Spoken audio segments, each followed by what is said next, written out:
Hi, this is Stan Ajemian with ICF Colorado, and I'm here today with Ron Cheshire, who will be leading our discussion for our January 9th chapter meeting. He's going to be sharing his experience with a group or team coaching process called Co-Development Action Learning, or CAL for short. This is a coaching process that's been developed for the past 3 decades in the French-speaking world and is only now becoming adopted by English-speaking coaches. So this should be really exciting for anybody who's involved in group or teams, or frankly, even individuals who are looking to branch out. Um, so Ron Cheshire, he's a leadership coach and the co-founder of the Co-Leadership Group. He employs one-on-one coaching, strengths-based team coaching, and cohort-based action learning leadership development, which we'll be discussing here. Ron has 30 years of experience as an executive in executive management, as an executive in investment management, team leadership, and partnerships. And he's the co-author of the new book, Co-Development Action Learning for Businesses, Co-Create, Accelerate, Grow.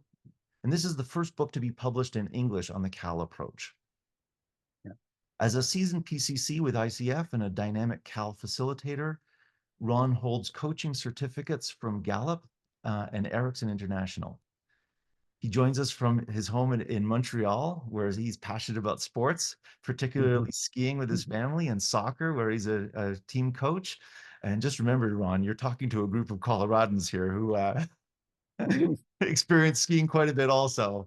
So yeah, Absolutely. welcome, Uh, Ron. Thanks for joining us today. well, it's a pleasure, Stan.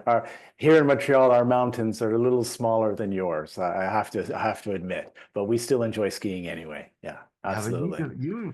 Montreal, Quebec definitely develops quite a few extremely good skiers, especially in moguls and aerials, and so like this Yeah, is pretty absolutely. famous for a lot of types of skiing. But anyways, yeah. So I first of all, I just want to like Cal is new for the entire English speaking world, but as I'm learning a little bit about it, I'm realizing that this is a really great program. And I kind of want to first of all know, how did you get to be where you are today as a coach and involved in Cal? And then also, I understand there's a rich history of Cal. Well, what's the history of the Cal process and how did that come to be? Well, for me, and thanks very much, Stan, for the introduction. For me, my coaching journey has always been shaped by the desire to unlock team potential through kind of collaborative problem solving. So I've seen the power if you give teams and leaders the tools to co-create solutions, achieve lasting growth and transformation. So for me, Cal was a natural fit when I came about Cal, and Cal has been a pillar in our team coaching journeys for a number of years. Um, what we try to do in this book is we want to make it accessible. It's a simple, accessible, and practical approach. And the origins of co-development go back to the late 90s with two Quebecois, Claude Champagne and Adrien Payette. Adrien Payette was a professor at the National, I'm translating here, the National Administration, Public Administration School in the University of Quebec. And Claude Champagne was a practitioner in the healthcare sector. And they worked, and their first book came out in 1997. And we've evolved co-development action learning over the years. And we felt it was time that we've written a book in French already on the implementation of co-development. But this is, as you said, is the first time that we've written in English. And so there's four of us. We're co-created the book.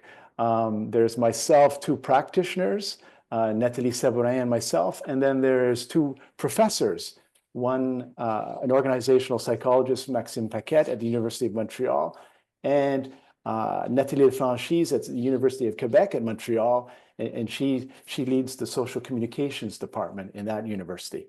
So we've put together this book because it's our goal to share this approach that we see so much impact. So I hope I've answered at least the two questions that I thought you asked me. Was my journey with co-development action learning, CAL, and some of the origins, but we'll obviously in January get it a little deeper into that. Yeah. So thank you for that. And it because of the academic nature of the authors and so on, it sounds like there's quite a bit of research, backing this up, and you've done quite a bit of work, and it's been going on for a number of years. We may have not heard of this in the English speaking world, but tell us a little bit about how this is validated, this model. Yeah, sure. So there's maybe 6 or 7 books on co-development in French, ours being one of them. But the research that was done by 3 of the authors, Nathalie Sabourin, Nathalie Lefranchise, and Maxime Paquette, and is based on 10 years of research, academic research. So this is based on a study of 50 co-development groups or CAL groups that they tracked over 10 years. And so, yes, absolutely. If you're looking for the evidence that it works, it's not just, in the book, we have case studies as well to show you where you can implement it in the different assets or different facets, I should say. But yeah, it's heavily guided by evidence. And you can see that in the book, each of the steps, we show you where the steps have been created from and what the research behind it. Yeah. Yeah. Yeah, and I know we're going to be talking about this on January 9th and what it really is, but I'm curious if you could just give a synopsis of what is co-development action learning. And by the title, I can already tell. I mean, action learning is a concept that's out there. Not everybody knows what that is, so I'd love to hear your definition. And co-development is obviously, coming together to create something together. So, but what in a nutshell, what is co-development action learning? In a nutshell, co-development action learning is when a group of 5 to 8 people get together to discuss a topic that is relevant to one specific person who plays the role of a client and is also used as a learning topic for the rest of the group. So in 90 to 120 minutes, there's 3 roles: a facilitator, a client coachee, and consultant coachees. And in the 90 to 120 minutes, we go through a 7-step process where and it's a coaching process. It's a peer coaching process, which many of the people in the ICF Colorado are familiar with, and they'll see all the commonalities of their own coaching processes.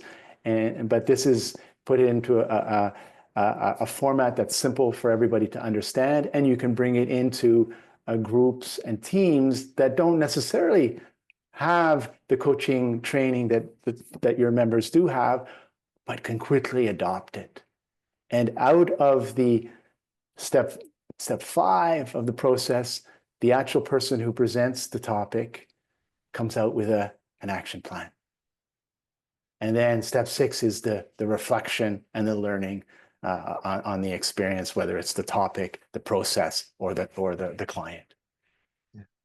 So if I understand it correctly, this is like it's a step, and I read big chunks of the book, not all of it, but the big chunks.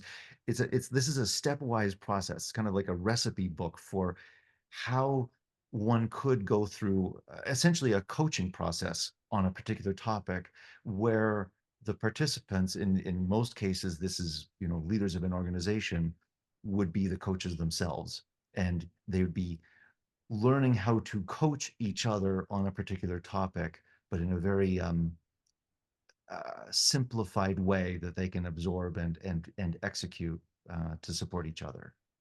Absolutely. So the words co-create solutions, accelerate objectives, and grow your people, your teams, and your organizations. And that's where the 3 words come from. in the title of the book. Yeah. So, I'm just curious if you have a example of a team you've worked with that you can sort of like just briefly paint the picture of what how this works in practice. Yeah. Um, in a team coaching journey, more than likely you're going to see certain elements. So the first element would be self-awareness individually, then self-awareness collectively. Then you may have a team intention or a team vision. Then you're going to work on the priorities of the team.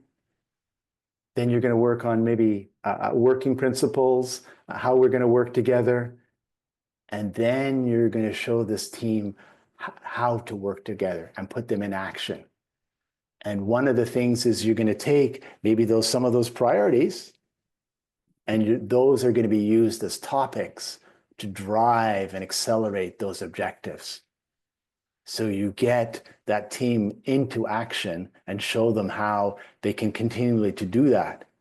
One of the teams that we work with, what they find very beneficial is that this turns strategic planning from the traditional way into strategic planning on a continuous basis.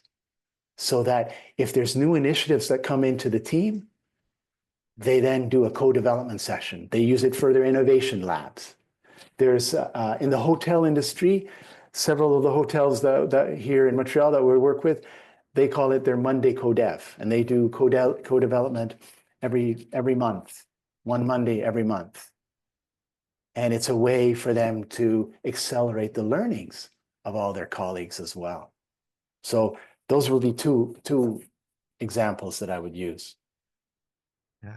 So how are we going to learn this on January 9th? What are we going to experience? What are you going to share with us? Well, we're going to talk about the why. We're going to talk about the what.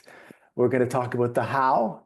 We're going to practice step 0 about how can someone bring a topic and the facilitator can work with a client.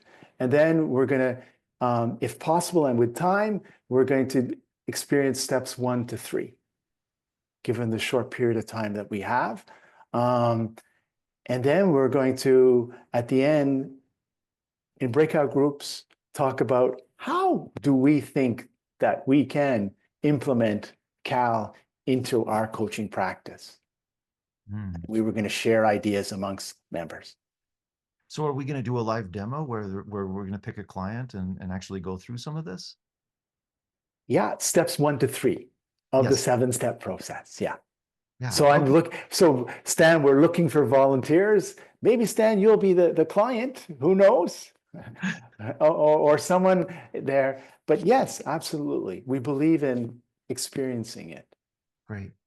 Oh, that's exciting because yeah, I know as coaches, we love to be able to practice these things and really, learn through our practice. So it sounds like there's going to be an opportunity to really dive in and do that.